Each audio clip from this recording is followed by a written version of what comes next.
Good morning, everyone. Happy Saturday to you. I wanted to pop on here for a few minutes and demonstrate something your way.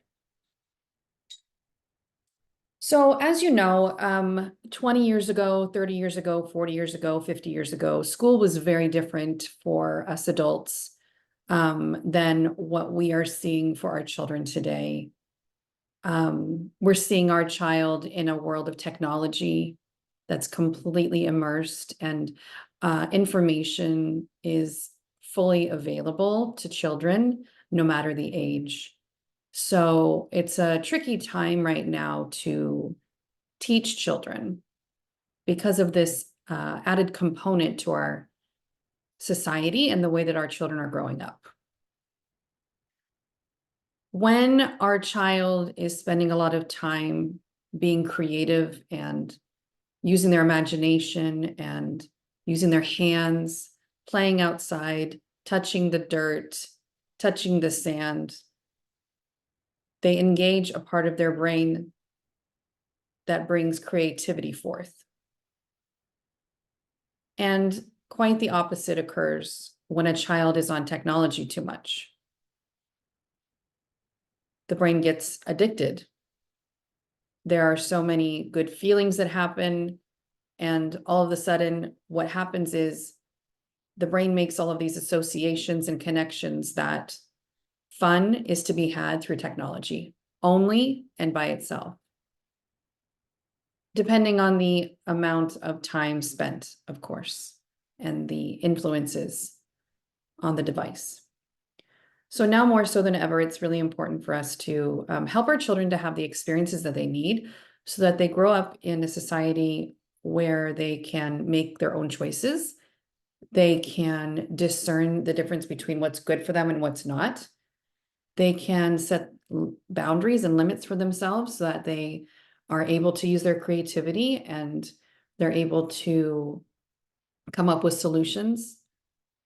Because when a child becomes dependent on one source for their happiness, they shut down a lot of other parts of their brain, which would help them to solve problems in the moment of adversity and challenges. So that's just something to think about here before we continue. In this concept here, there are many things going on. And a child is not, keep in mind, this is a third grade standard. A standard is an expectation that is set forth for your child based on the state's requirements for children at that grade level. So for California, third graders need to be able to subtract across zeros. This is one demonstration of how that would look. And this helps you as the parent to see, okay, it's not necessarily like 2 digits on the top and 2 digits on the bottom, it's 3 digits.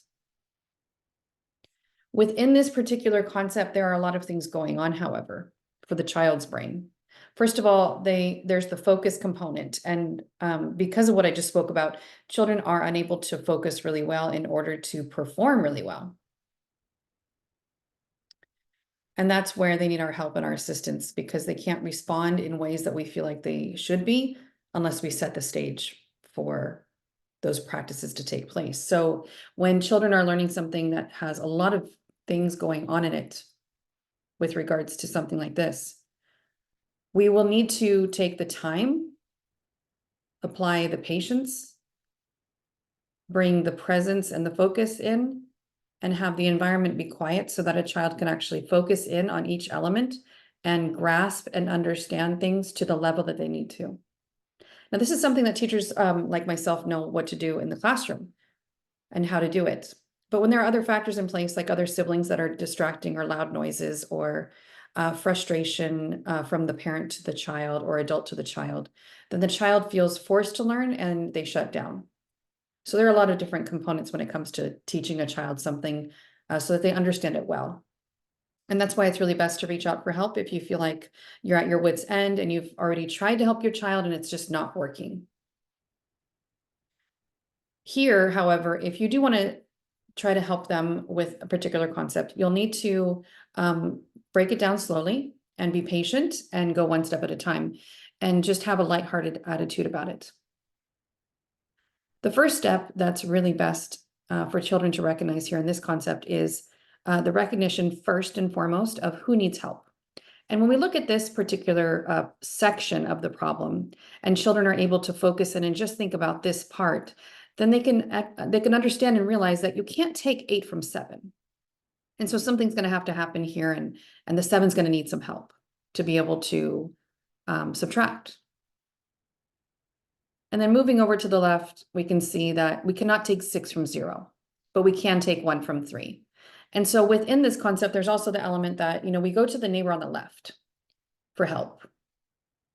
So there are 2 things there. The child needs to know to go one step at a time to see who needs help.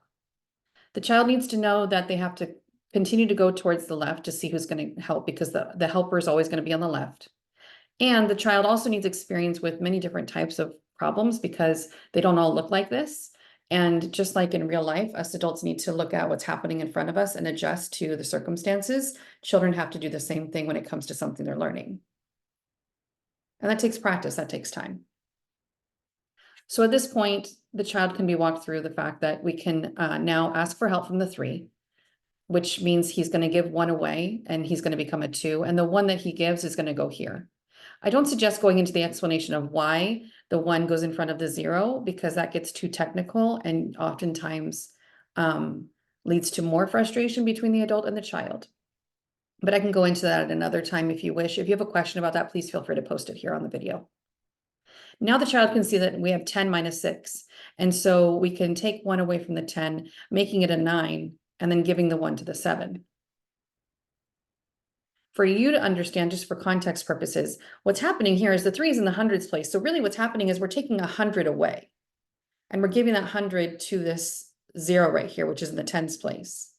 And so this means now that we have 10 hundreds, you see, whereas we had 0 hundreds here in this number, we have 10 hundreds. So hopefully that helps. That should help you to understand why the 1 goes in front. And now we're taking 1 from 10 hundreds and we're making it 9 hundreds and giving, let me back up. So it was 10 hundreds, now it's 9 hundreds. And now we're giving 1 of those here, which is in the form of a 10. So we're taking 1 10 away and we're putting it here. So now it's 17. And now the child needs to apply themselves in a way that maybe they're not able to, because a lot of children in 3rd grade, they don't necessarily have their subtraction facts memorized. So now the child's going to need to take some really good time and practice and patience, and really make sure that they're calculating here properly and going right to left again. 17 minus 8. So the child can say 17 and hold up 8 fingers, and then carefully, 1 by 1, make sure that they're taking away from 17. But again, children who are very distracted and focus too much on technology or have a very busy life, they have a very hard time focusing on one tiny piece at a time to build the mastery within a concept like this. So I really hope this is helping you to understand and grasp why our children are having a hard time understanding things to the level or degree that they need to these days, given the circumstances they're under each day. So here they should apply a 9, obviously. And then the child would go to the left and see, okay, now I'm going to go 9 minus 6, but they need to go through it with presence and focus and diligence. So again, they can say 9 and hold up 6, and they would come to the result of 3. And then at the end, they would go, okay, 2 minus 1 is 1, and our answer is 139. For children who have this already mastered, this whole experience already mastered, you can help your child to understand also that these 2 numbers should always add up to equal the original number that was here, to help them to build onto the skill of checking their work. But some students do not need that, especially in the beginning, and it's going to be detrimental to their growth. So just like building a house requires us making the ground foundation very strong and stable, and then making the sides of the house and the roof of the house and making sure it's all strong and it's all put together really well, a child too needs the building blocks to their understanding. First, they must know how to subtract well, and ideally master the subtraction facts to a point where they can just automatically tell you the answer on any subtraction fact when we're talking 1 digit by 1 digit, like 9 minus 6, for instance. Second, the child needs to be shown how to subtract and what that means in the real world and how that relates to taking away. And then third, the child needs to be able to be shown the process of borrowing, which is what we just did, and what direction to go and what step to go first, second, third, fourth, and fifth. But they also, as you see, need the time, the patience, not feeling rushed, and getting the chance to experience going through something like this over and over and over and over again at a depth and quality level that helps them to get to mastery. So I hope this video has been very helpful for you and insightful. Please post any comments or questions you have. I'm really interested in hearing from my audience these days and getting feedback from you so that I can make sure that I'm posting things that are helpful to you and answering your questions that are needed. I wish you a wonderful Saturday. And if your child is in need of help and you feel like you just can't help them and you know that they need help with focus, or you know that they need certain skills that they're not applying, maybe they're challenged with math, reading and writing, and maybe they also need some help with, perseverance and self-discipline. That is what I provide here through my academic coaching sessions online, where students meet in groups of 4 and have a wonderful experience where they're growing and they're getting back to having good grades again. Have a wonderful day, and we'll talk to you soon. Bye.